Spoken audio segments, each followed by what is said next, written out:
এটা একটা পাঁচমেশালি তরকারি হচ্ছে বড়ি দিয়ে। এর মধ্যে আছে সজনে ডাঁটা, কুমড়ো, মিষ্টি আলু, পটল আর বেগুন, একটু পেঁপেও আছে। এটা হয়ে এসছে। আর একটু নিম বেগুন বসিয়ে দিয়েছি গ্যাসে, আর ওটা হচ্ছে ইন্ডাকশনে। পাঁচমিশালি তরকারিটা হয়ে গেছে, এখন সার্ভিং বাউলে দিয়ে দিলাম।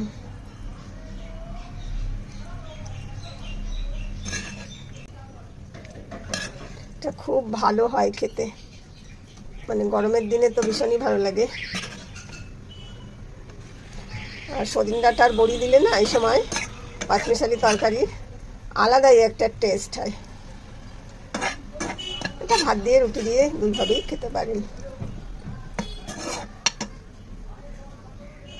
এটা জাস্ট 5 ফোড়ন আর শুকনো লঙ্কা ফোড়ন দিয়েছি।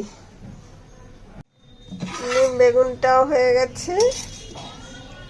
নিম বেগুন আমার ভীষণ প্রিয়। আমি তো একদম অল্প একটু ভাত খাই, আর সেটা কি হয়, শুধু এই নিম বেগুন করলে নিম বেগুন দিয়েই ওইটুকু ভাত খাওয়া হয়ে যায়, আর বাদ বাকি সমস্ত কিছু শুধু শুধু খাই।